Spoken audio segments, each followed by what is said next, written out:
बिस्मिल्लाहिर्रहमानिर्रहीम। Welcome to the lecture number 1 of कैफ 7 company law. आज के लेक्चर में हम फॉर्मली अपने कोर्स का स्टार्ट करने जा रहे हैं with our chapter number 1 introduction to the company types and registration. आज हम पढ़ने जा रहे हैं कि कंपनी बनती कैसे है, फॉर्म कैसे होती है और कंपनी पे कौन कौन से रूल एंड रेगुलेशन अप्लाई होते हैं। मूविंग फॉरवर्ड हम सब एक एक करके पढ़ते जाएंगे, बट बिफोर वी प्रोसीड तिलावत कर दें।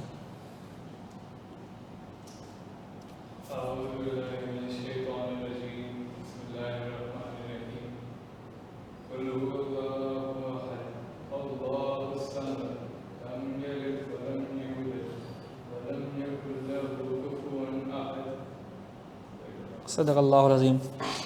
चलो जी, अल्लाह के बाबरकत नाम से हमने आगाज़ किया है। अल्लाह ताला से दुआ है कि अल्लाह ताला जो है वो मेरी बात करना और आप लोगों के लिए सुनना आसान बना दे और इस इल्म से आपको फ़ैज़ हासिल हो। चलो जी, पहली चीज़ हम पढ़ने जाए चैप्टर नंबर 1 में, वो इंतहाई है तो ऐसी फ़ारग सी जो बचपन से आप लोग पढ़ते हुए आ रहे होंगे, लेकिन फिर भी ओवरव्यू देने के लिए कोर्स का या इवन कंपनी समझाने से पहले कुछ ये बात करना हमारे लिए ज़रूरी है। क्या? Types and characteristics of business. दुनिया में बिज़नेस कितने तरीक़ों से किया जाता है, कितने माने जाने तरीके हैं बताओ? Sole trading, partnership, company. बचपन में मैंने भी ये पढ़ा था, मैं आज तक ये पढ़ता आ रहा हूँ। क्या सोल ट्रेडिंग होती है, पार्टनरशिप होती है, कंपनी होती है। कैफ फॉर बिज़नेस लॉ में कौन कौन से बिज़नेस पे अप्लाई होने वाले कानून पढ़े थे? कंपनी पे, हाँ, इंडिविजुअल वगैरह पे होता है, ठीक है। और पार्टनरशिप एक्ट पढ़ा था। यानी कि कैफ फॉर बिज़नेस लॉ में आपने जो पढ़ा था वो कॉन्ट्रैक्ट एक्ट पढ़ा था। कॉन्ट्रैक्ट एक्ट 1872, वो किस पे अप्लाई होता है? वो इंडिविजुअल्स पे अप्लाई हो रहा होता है, ठीक है। इंडिविजुअल्स के माली लेन देन पे हो रहा होता है। फिर हमने पढ़ा क्या? Partnership act. कौन सा था वो? 1932, 1932। पार्टनरशिप एक्ट 1932 पढ़ा, वो किस पे अप्लाई होता है? पार्टनरशिप फर्म्स पे अप्लाई हो रहा होता है। ओके, तो कंपनी पे जो अप्लाई होगा वो क्या होगा? वो कंपनी लॉ अप्लाई होगा, कंपनी से एक्ट अप्लाई होगा, और बाकी जो कंपनी पर अप्लाई होने वाले एक्ट्स हैं वो अप्लाई हो रहे होते हैं। ओके, सबसे पहले हम पढ़ते हैं सोल ट्रेडिंग। अच्छा, लेकिन सोल ट्रेडिंग और पार्टनरशिप हम कंपनी लॉ के कोर्स में क्यों पढ़ रहे हैं? ऐसी क्या ज़रूरत पेश आ गई कि हमें कंपनी लॉ पढ़ने से पहले, कंपनी पढ़ने के बाद बजाय हम सोल ट्रेडिंग और पार्टनरशिप पढ़ने जा रहे हैं? इसका पढ़ने भी नहीं जा रहे, ओवरव्यू लेने जा रहे हैं। क्यों? ताकि हम जब कंपनी पढ़ें तो हमें पता चल जाए कि how company is different from sole trading and partnership business, ठीक है। सोल ट्रेडिंग क्या होती है? सोल ट्रेडिंग क्या होती है? सोल ट्रेडर से निकला सोल ट्रेडिंग बिजनेस का नाम। यानी कि वो एक बंदा होगा, कोई एक वाहिद होगा, एक बंदा अकेला होगा जो कारोबार कर रहा होगा किसी भी किस्म का। हमारे मोहल्ले में बहुत सारी ऐसी मिसालें हैं। कहाँ रहते हो भाई? गुलशन में। कहाँ? ब्लॉक 4। क्या लगता है? डिस्को बेकरी लगता है, ठीक है। डिस्को बेकरी पे तो उन्होंने बहुत सारे ऐसे कारोबार देखे होंगे जो कि सोल प्रोप्राइटर होंगे। बल्कि अपने घर के अंदर चले जाओ कारदम कॉलोनी में, ठीक है, इतनी सारी दुकान है। परचून की दुकान है, मुर्गी वाले की दुकान है, गोश्त वाले की दुकान है। वो क्या है? सोल ट्रेडिंग है। यानी कि एक ही बंदा है जो कि मालिक की दुकान का, सेठ आता है, शटर उठाता है, काम करता है, कारोबार करता है, सेठ शटर बंद कर देता है। ना ही उसका कोई पार्टनर है, ना ही कोई और मुलाजिम होगा तो होगा। वो अकेला बंदा कारोबार को मैनेज कर रहा होता है। यानी कि अगर वो बंदा कल को मर गया तो फिर क्या होगा? कारोबार ख़त्म और बिज़नेस ख़त्म हो जाएगा। कानून की नज़र में वो बंदा, उसका कारोबार कोई अलग अलग बंदे नहीं है। यानी कि अगर उसका बिज़नेस किसी से उधार ले और नुकसान कर दे तो कानून की नज़र में वो बंदा ही लायबल है, क्योंकि बिज़नेस उसका ही है। कानून की नज़र में उसकी बिज़नेस की कोई अलग से हैसियत नहीं है। तो सोल ट्रेडर क्या होता है?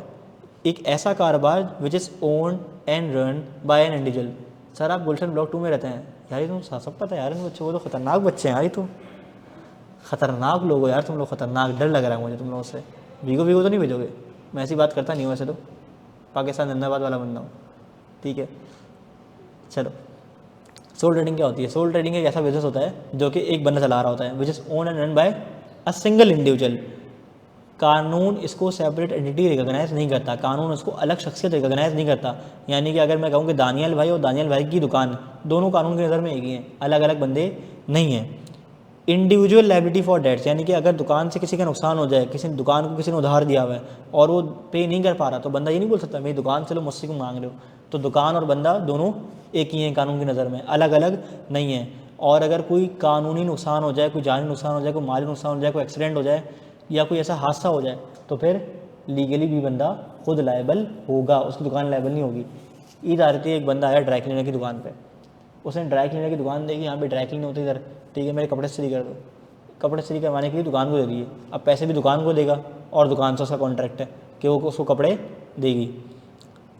उसका ईद का जोड़ा चल गया, 15,000 रुपये का उसने MD से लिया था, वो आके पकड़ेगा किसको? मालिक को। सेठ साहब 15,000 का जोड़ा था, लाओ पैसे दे दो, इस्त्री करवाने दिया था, हमने जला के दे दिया।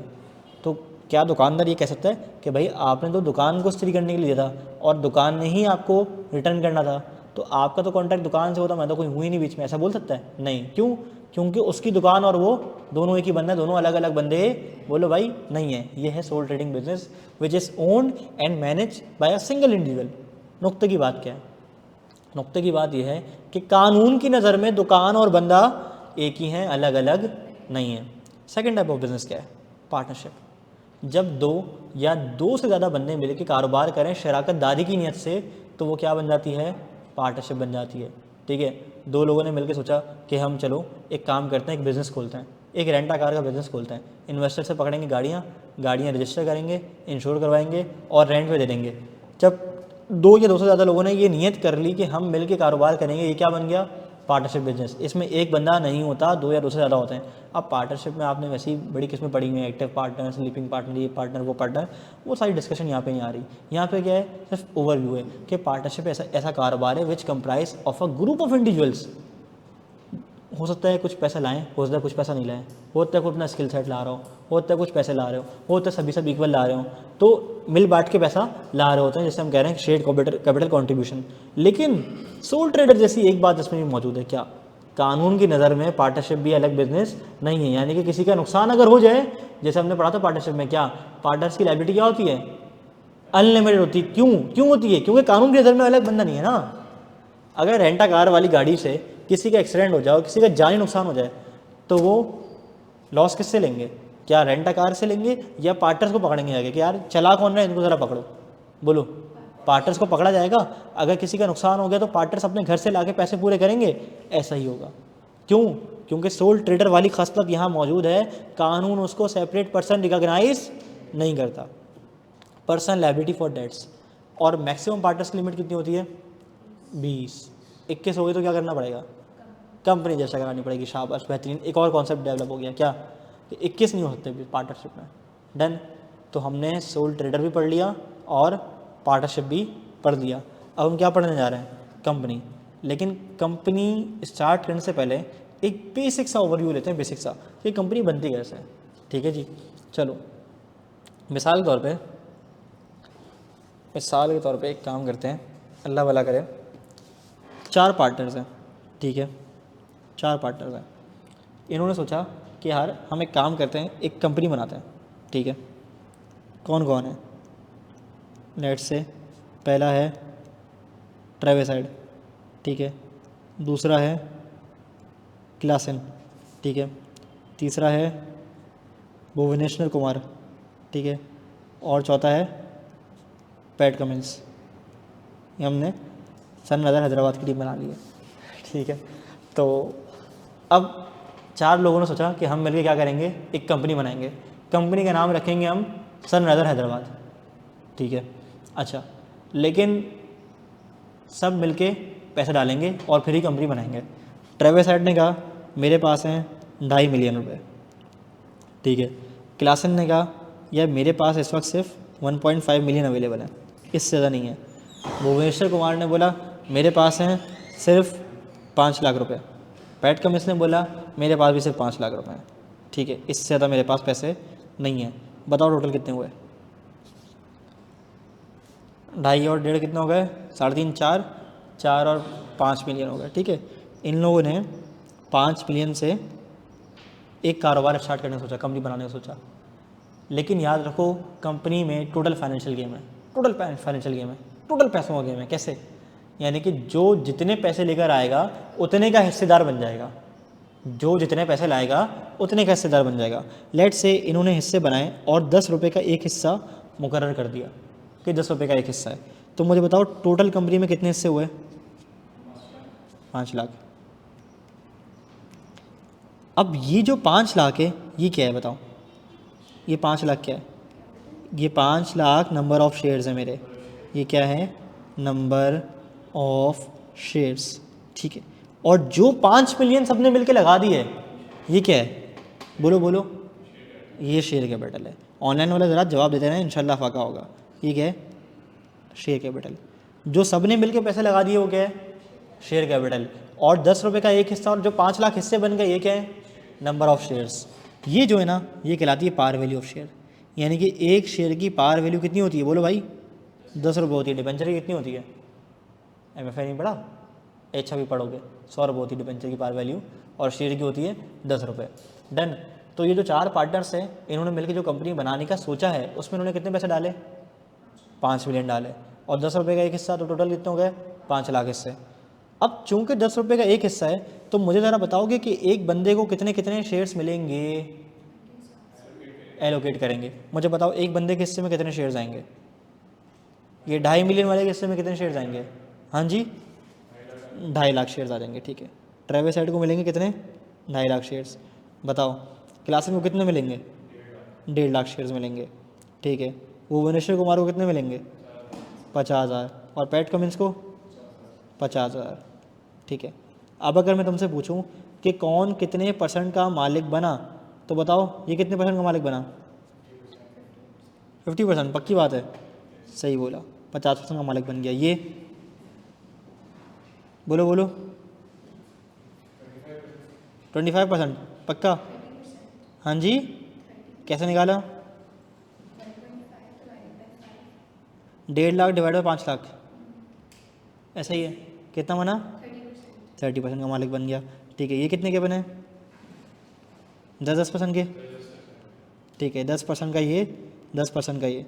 अगर मैं कहूँ कि कंपनी जो ये बनाने जा रहे हैं तो उसमें कितने % के मालिक बन गए, ट्रेविस हेड बन गया 50% का मालिक, क्लासन 30% का, भुवनेश्वर कुमार 10% का, और पैट कमिंस 10% का मालिक बन गया। अब लेट से इन्होंने इस कंपनी का नाम रखा सनराइजर्स हैदराबाद। ठीक है, इन्होंने क्या रखा, सनराइजर हैदराबाद, इस कंपनी का नाम रख दिया। अच्छा, अब जब इन्होंने कंपनी बना ली, ये शेयर होल्डर थे, ये कौन थे, लेट से सब्सक्राइबर थे। ये जो अभी मैं तुम्हें बताऊंगा सब्सक्राइबर क्या होता है, शेयर होल्डर क्या होता है, मेंबर क्या होता है। समझो ये जो लोग हैं जो नियत करके गए हैं कि हम कंपनी बनाएंगे, ये कहलाते हैं सब्सक्राइबर्स।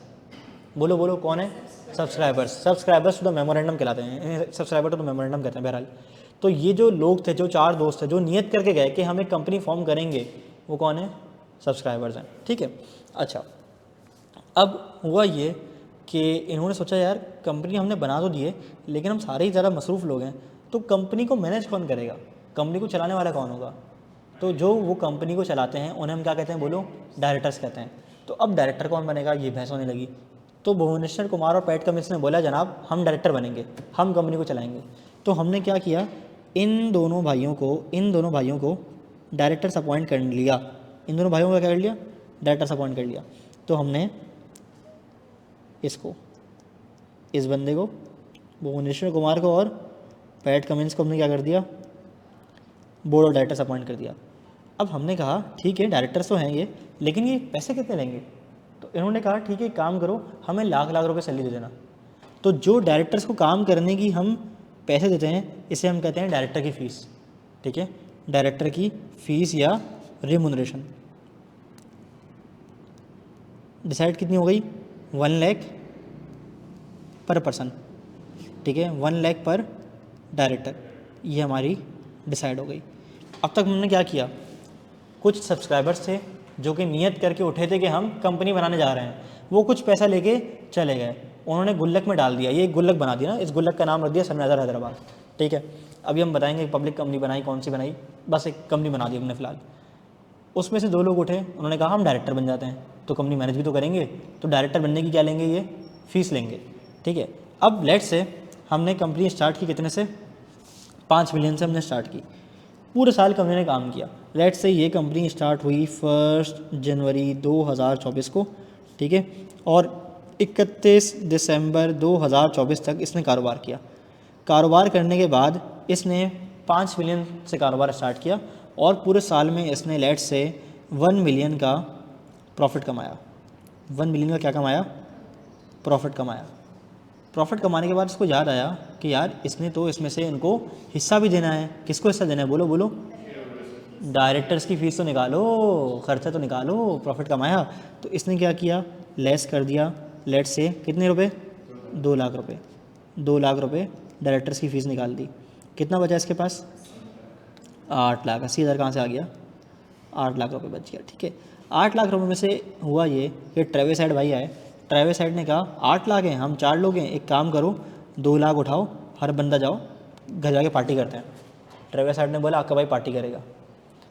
इतने में पैट कमिंस आया। पैट कमिंस ने बोला देखो मेरी बात सुनो, अगर 8 लाख के 8 लाख हम घर ले गए तो मुझे बताओ हमारी कंपनी ने क्या कमाया? कैप्टन था ना, कैप्टन का दिमाग अच्छा चला था। 20 करोड़ 50 लाख रुपए का खरीदा इसको कामयाब बनाने। ठीक है, सब असर है उसके ऊपर। 20 करोड़ 50 लाख रुपए की बिड की थी। हाँ हाँ वाकई। पहले 2023 के आईपीएल में कितना था? 22 के आईपीएल में 10वें नंबर पे, 23 के आईपीएल में 8वें नंबर पे ख़त्म हुई हैदराबाद। 24 में उसने 20 करोड़ 50 लाख रुपए का खरीदा इसको। तो बंदे का दिमाग है ना। तो इसने बोला भाई कि ऐसा नहीं करो, ऐसा नहीं करो, एक काम करते हैं कि हम थोड़ा मुनासिब करते हैं, हम सारा का सारा पैसा अगर घर लेके जाएंगे ना तो मसला हो जाएगा। मतलब कैसे? बोला हमारी कंपनी ग्रो ही नहीं करेगी, हम तो वहीं आके खड़े हो जाएंगे। तो एक काम ये कर लेते हैं कि इसमें से हिस्सा बकरा कर लेते हैं। उसने बोला कैसे? उसने बोला देखो हमने 8 लाख रुपये कमाए। बोला हाँ, इसके 2 हिस्से कर देते हैं। बोला एक काम ये करते हैं कि 8 लाख रुपये में से लेट से हम जो है वो 6 लाख रुपये जो है वो बांट लेते हैं और 2 लाख रुपये सेव कर लेते हैं। उसने बोला कैसे? उसने बोला ये 6 लाख रुपए हम बांट लेंगे आपस में। ठीक है, और 2 लाख रुपए का क्या करें? उसने बोला बताता हूँ। बोला 6 लाख रुपए हम ले जाते हैं, तो वो हिस्सा जो share holder out of profits अपने घर ले जाएं वो कहलाता है डिविडेंड। उसने बोला 6 लाख रुपए हम डिविडेंड के तौर पे ले जाते हैं और 2 लाख रुपए जो बच गए हमारे ये हम कर देते हैं रिटर्न अर्निंग में डाल देंगे। ये कहाँ डाल देंगे? हम रिटर्न अर्निंग में डाल देंगे। समझ आई मेरी बात? तो प्रॉफिट के 2 हिस्से हमने कर दिए। नंबर 1 कौन सा बोलो? डिविडेंड। Number 2 return earning. बात समझ आई? शेयर होल्डर आए, पैसा डाला, 10 रुपये का एक शेयर था, 5 लाख शेयर बन गए और हर शेयर होल्डर को उसके हिसाब से नंबर ऑफ शेयर्स मिल गए। नंबर ऑफ शेयर्स मिल गए, कंपनी स्टार्ट हो गई। डायरेक्टर्स ने काम शुरू कर दिया। पैट कमिंस और भुवनेश्वर कुमार ने बॉलिंग लाइनअप संभाल ली और कंपनी की फुल मैनेजमेंट जो है वो बेहतर तरीके से मैनेज करना शुरू कर दी। पूरे साल मैनेज करने के बाद दोनों ने बहुत मेहनत की और 1 मिलियन का प्रॉफिट जनरेट किया। 2 लाख रुपये सैलरी निकाल के 8 लाख रुपये बचा लिए। अब सारे आ गए भाई, भूख लग रही है, पूरे साल हमने 2 पैसा डाला, कमाएंगे, हम खाएंगे। तो पता है चला 8 लाख रुपए बचे। 8 लाख रुपए में से 6 लाख रुपए निकाल के लोग अपने घर लेके डिविडेंड के नाम पे। तो आउट ऑफ प्रॉफिट वो हिस्सा जो ओनर अपने घर ले जाए क्या कहलाता है बोलो? डिविडेंड। और जो बाकी 2 लाख रुपए चले गए वो कहाँ गए? रिटर्न अर्निंग में हमने रीइन्वेस्ट कर दिए। अब मुझे बताओ कि अगर मैं 31 दिसंबर पे पोजीशन देखूं, पोजीशन देखूं एसआरएच की, एसआरएच की हमारी कंपनी है सनराइजर हैदराबाद। ठीक है, तो वो क्या है बोलो? हमने कारोबार स्टार्ट किया था कितने से? 5 मिलियन से हमने स्टार्ट लिया, ऐसा ही है? अच्छा, फिर क्या हुआ? फिर हमने प्रॉफिट कमाया 1 मिलियन का। फिर क्या हुआ? हमने 2 लाख रुपए की सैलरीज दी। ठीक है, और 6 लाख रुपए का हम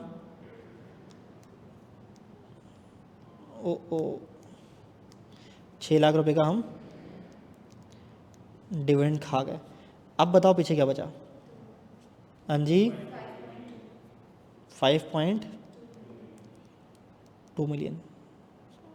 ठीक है जी, ऐसा ही है। अच्छा, अब हुआ क्या? हुआ ये कि चलते चलते आईपीएल के मैच में एक हो गया फड्डा।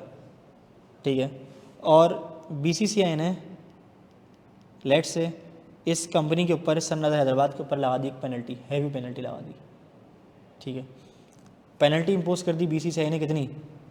बीसीसीआई ने कहा भाई Sunriser Hyderabad has been late से पीनलाइज्ड अमाउंटिंग टू ₹5.5 मिलियन। ठीक है, अब लेट से 5.5 मिलियन की पेनल्टी लगा दी। अब मुझे बताओ कंपनी की टोटल वैल्यूएशन कितनी है इस वक्त? 5.2 मिलियन। पेनल्टी कितनी लग गई? 5.5 मिलियन। अब शॉर्टफॉल कितने का पड़ रहा है? 3 लाख रुपए का।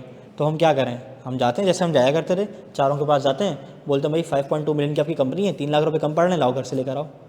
क्या हम ऐसा कर सकते हैं? नहीं। यहाँ कंपनी लॉ ने प्रोटेक्शन दे दी। यहाँ कंपनी लॉ आया और कहा इसी वकील तो मैं आया था, क्या ना ये सोल ट्रेडिंग बिजनेस है ना ये पार्टनरशिप बिजनेस है, मैं एज कंपनी लॉ अपनी कंपनीज को प्रोटेक्ट कर रहा हूँ। क्या? एक अम्ब्रेला दे रहा हूँ जिसका नाम है क्या? Limited liability. कंपनी बनाने के बाद ये सारे एक अम्ब्रेला के नीचे आ गए एक छतरी के नीचे आ गया, उस छतरी का नाम क्या है? Limited liability. यानी कि कंपनी की सबसे जो बेहतरीन शनाख्त है, बेहतरीन जो कैरेक्टरिस्टिक्स है, अगर कोई मुझसे पूछे तो मैं कंपनी की सबसे ज़्यादा अच्छी चीज़ क्या लगती है? प्रॉफिट, डिविडेंड, ये वो, मैं बोलूँगा नहीं, लिमिटेड लायबिलिटी। अगर मैंने किसी कंपनी में पैसे फंसाए हैं 2 लाख, तो मुझे पता है कल को कंपनी मिलियंस का नुकसान कर देना, मेरे 2 लाख डूबेंगे, इससे ऊपर नहीं डूबेगा। तो इन कंपनी दी मेंबर्स या shareholders are only responsible to the extent of their investment in the company. जितनी इन्वेस्टमेंट की है उतना नुकसान उठाएंगे, उससे ऊपर 1 रुपये के भी जिम्मेदार नहीं है। तो अगर कल को बीसीसीआई चेयरमैन आके इनके पास चला जाए और बोले भाई ट्रेविस हेड, क्लासन भाई, भुवनेश्वर कुमार, पैट कमिंस, आप चारों इस कंपनी के शेयर होल्डर हो, लाओ 3 लाख रुपए ला के दो, तो ये क्या बोलेंगे? बोलेंगे बेटा कंपनी से 2017 पढ़ो। आपने शायद कंपनी से 2017 नहीं पढ़ा। अगर आपने पढ़ा होता तो आपको पता होता क्या कि कंपनी की लायबिलिटी लिमिट होती है, शेयर होल्डर की लायबिलिटी लिमिट होती है to the extent of their investment in the company. So we are only liable to the extent of our shares. यानी कि मैक्सिमम ट्रेविस हेड कितना देगा? 2.5 लाख, सॉरी 2.5 मिलियन। क्लासन कितना देगा? 1.5 million. Bhuvneshwar Kumar, Pat Cummins कितना कितना देंगे? बोलो बोलो, 5 लाख बस। इससे ऊपर अगर इनसे कोई मांगेगा तो क्या देंगे? चमाट, बोलेंगे जाओ भाग जाओ, पैसा वैसा मेरे पास कोई भी नहीं है। क्या ये क्लियर है? क्या यहाँ तक आप मेरे साथ हो? डन है। चलो अब एक काम करते हैं, ज़रा पढ़ लेते हैं कंपनी क्या है। कहते हैं कि कंपनी वो है जिसमें शेयर होल्डर की लायबिलिटी लिमिटेड होती है। अब बोलो limited to what? Limited to the extent of their investment. बोलो बोलो, limited to the extent of their investment in the company. Done. अच्छा, एक कॉन्सेप्ट हिला हुआ लग रहा है मुझे यहाँ पे। क्या? यहाँ लिखा हुआ है 1 to any number of share holder. ये कैसे? अरे भाई सोल ट्रेडर में एक बंदा होता था, 2 या 2 से ज़्यादा जो है वो 2 या 2 से ज़्यादा पार्टनरशिप होते थे, मैक्सिमम 20। 21 कर लिया तो कंपनी बनानी पड़ जाएगी। तो क्या कंपनी में 21 लोग से कम नहीं होते? हो सकते हैं, वो तो क्या हो गया, मतलब हो सकते हैं, क्या मतलब नहीं होते? हो सकते हैं भाई, कंपनी मतलब होते हैं, बहुत सारे होते हैं। लेकिन एक बंदा कंपनी कैसे बनाएगा जी? कौन सी कंपनी है? एक कंपनी की टाइप है सिंगल मेंबर कंपनी। यानी कि अगर वही किराने स्टोर वाला बंदा चाहे कि कल को जो मज़े इन सनराइजर हैदराबाद की कंपनी को मिल गए ये मुझे भी मिल जाए, तो ये क्या करेगा? ये जाएगा एससीबी के पास, securities exchange commission of Pakistan एक अथॉरिटी, हम आगे पढ़ेंगे इस लेक्चर में, अगले लेक्चर्स में, कि वो जाएगा और बोलेगा मुझे, वो जाएगा रजिस्ट्रार के पास, ठीक है, उसकी एक जो है वो सब अथॉरिटी है। उसके बाद जाएगा रजिस्ट्रार के पास, बोलेगा जनाब मुझे सिंगल मेंबर कंपनी रजिस्टर करवानी है। बोलेगा क्यों करवानी है? बोलेगा भाई मुझे लिमिटेड लायबिलिटी प्रोटेक्शन चाहिए। तो अब वही मुर्गी वाला, वही बकरे वाला, वही गोश्त वाला, वही गाय वाला अगर अपनी कंपनी रजिस्टर करवा ले सिंगल मेंबर कंपनी और किसी का नुकसान कर दे, उसकी बैल किसी को टक्कर मार दे और वो मर जाए, तो फिर वो बंदा, वो बुचरमैन जिम्मेदार नहीं हुआ। क्यों? Liability to the extent of his investment in the firm. जाओ कंपनी से ले लो जाके, कंपनी में जितना पड़ा होगा वो मिल जाएगा। इसके घर में बात नहीं आई कभी भी। बात समझा रही है? तो सिंगल मेंबर कंपनी भी होती है, तो इसलिए यहाँ पे 1 लिखा हुआ है। तो 1 to any number of share holder, कितने भी लोग आए कंपनी में वेलकम है। 10 लाख, 20 लाख, 50 लाख, कोई लिमिट नहीं है मैक्सिमम नंबर की। इस्टेब्लिश्ड बाय कंपनी लॉ, इस पर मैं एंड में आता हूँ। अच्छा, कंपनी पढ़ाया मैंने क्यों? कंपनी से पहले मैंने क्या पढ़ाया? Soul trader. उससे पहले, उसके बाद क्या पढ़ाया? पार्टनरशिप। क्यों बताना, क्यों ज़रूरी था वो? कि सोल ट्रेडर को लीगल पर्सन का दर्जा नहीं दिया हुआ, पार्टनर्स को नहीं दिया हुआ, कंपनी को दिया हुआ है। अगर मैं तुमसे एक बात पूछूं कि इस केसेस में कितने पर्सन्स तुम्हें नज़र आ रहे हैं? 4, तुम बताओ। 5 कैसे? एक कंपनी है, company is also person, company is also legal person. तो बोलो 5 बंदे कौन से हुए? शाबाश चश्मा, Travis Head, Klaasen, Bhuvneshwar Kumar, Pat Cummins और सनराइजर हैदराबाद। ये 5 पर्सन्स हैं, 5 इंसान हैं। जैसे इंसान चल सकता है, खा सकता है, पी सकता है, घूम सकता है, कंपनी चल फिर नहीं सकती, खा पी नहीं सकती, सूंघ नहीं सकती, लेकिन सारे काम कर सकती है इंसानों वाले। Company can enter into the contracts. आगे हम पढ़ेंगे कैरेक्टरिस्टिक्स ऑफ द कंपनी। जैसे एक इंसान लेन देन करता है, सेल परचेस करता है, कंपनी भी करती है। कंपनी के नाम पे एसेट्स होते हैं, कंपनी के नाम पे लायबिलिटीज होती हैं, कंपनी के नाम पे गाड़ियाँ होती हैं। कंपनी एक आर्टिफिशियल पर्सन है। शाबाश अस्मा। जैसे 2 तरह के पर्सन होते हैं ना, एक नेचुरल, एक आर्टिफिशियल। नेचुरल कौन है? मैं खा रहा हूँ, पी रहा हूँ, सूंघ रहा हूँ, नहा रहा हूँ, सब कर रहा हूँ। कंपनी आर्टिफिशियल पर्सन है, जैसे AI, वो भी क्या है? Artificial person. इंसान है लेकिन आर्टिफिशियल है, जाली है। बात समझा रही है? तो कंपनी को क्या लीगल पर्सन का स्टेटस मिल गया है। यानी कि लीगल पर्सन स्टेटस का मतलब यह है कि company has its own common seal and own stamp. इंसान क्या करता है? सिग्नेचर करता है। कंपनी क्या होती है? कॉमन सील होती है। Done. Doctrine of corporate personality, what is this? इसका मतलब ये है जो सोल ट्रेडर का नहीं था। क्या नहीं था? सोल ट्रेडर में किरियाना का स्टोर वाला मालिक और किरियाना वाला की दुकान दोनों एक ही बंदे हैं, अलग अलग नहीं है। डॉक्ट्राइन ऑफ कॉर्पोरेट पर्सनैलिटी कहती है कि दानियल भाई की दुकान और दानियल भाई अलग अलग हैं। अगर आपने कंपनी रजिस्टर करवा ली ना तो आप और आपकी दुकान अलग अलग है। दुकान से किसी को नुकसान हो तो आप जिम्मेदार नहीं हो। अकाउंटिंग में कौन सा पढ़ते थे? क्या? Business should be separated from owner. Business की ट्रांजैक्शन में ओनर को नहीं आना चाहिए। ओनर की अकाउंटिंग नहीं करेंगे, वो डराएंगे। ओनर की अकाउंटिंग अलग, बिजनेस की अकाउंटिंग बिल्कुल अलग। यहाँ पे क्या है? यहाँ भी यही बात है कि जनाब शेयर होल्डर बिल्कुल अलग और कंपनी बिल्कुल अलग, कंपनी के मालिकान बिल्कुल अलग और कंपनी बिल्कुल अलग, दोनों के ऑपरेशन सेम नहीं है। लीगल राइट्स एंड ऑब्लिगेशन, जैसे एक इंसान की लायबिलिटी होती है। एक इंसान क्या करता है? साल कमाता है, आखिर में क्या करता है? टैक्स पे करता है। कंपनी भी टैक्स पे करती है, कंपनी भी एक पर्सन है। पूरे साल कमाती है, जो भी प्रॉफिट आया उस पर एंड में कॉर्पोरेट रेट के हिसाब से टैक्स पे कर दिया। कंपनी ने किसी बैंक से लोन लिया तो कंपनी पे करेगी, डायरेक्टर पे नहीं करेगा। डायरेक्टर आज है कल नहीं है, CEO आज है कल नहीं है, ये वाला शेयर होल्डर आज है कल नहीं है। आज मेरे पास शेयर है, कल इसके पास है, कल इसके पास है, कल तुम्हारे पास है, तुम्हारे पास है। तो लोन के लिए क्या पकड़ते रहेंगे, भागते रहेंगे बार बार बंदों के पास? नहीं, कंपनी के पास जाएंगे। कंपनी ने लोन लिया हुआ है, बात समझा रही है? एक इंसान लोन लेने जाता है, अपने एसेट गिरवी रखवाता है। मैं जाऊँगा, मैं बोलूँगा यार कुछ है नहीं, मोबाइल है गिरवी रख लो। कंपनी का गिरवी रखवाएगी, अपने नाम पे जो प्रॉपर्टी होगी उसके कागजात गिरवी रखवाएगी। बात समझा रही है? तो कंपनी के भी वैसे ही लीगल राइट्स एंड ऑब्लिगेशंस होते हैं। Last point, company is established by company law. Company बनती है किसके तहत? कंपनी लॉ के तहत। मैं अपनी इस बात को, इस लेक्चर को इस पॉइंट पे रोक रहा हूँ। कंपनी से established by what? Company law. Company law क्या होता है? बिल्कुल अगली बात मेरी आ रही है कि कंपनी लॉ होता क्या है, कंपनी लॉ में क्या क्या शामिल है। आज के लेक्चर को हम ये तक करते हैं, उम्मीद करता हूँ सब समझ आया होगा। पूरा कंपनी लॉ हमने ऐसे ही पढ़ना है, इन्हीं स्लाइड से पढ़ना है और अल्हम्दुलिल्लाह पूरे कोर्स की स्लाइड तैयार हो चुकी हैं। तो क्लास में मैं पढ़ाया करूँगा। मैं एक्सपेक्ट करता हूँ कि आप लोग इस तरह के माइंड मैप बनाओगे। रजिस्टर दिखाओ ज़रा, ये मुझे रफ रजिस्टर लग रहा है। ठीक है, ये शक्ल क्या बनाई हुई है? हाँ जी लेना है ना, जल्दी से ले लो, जल्दी से ले लो। इतना महंगा नहीं है, 150-200 रुपये का आ जाएगा। ओके नहीं, 400 रुपये का आएगा अब तो।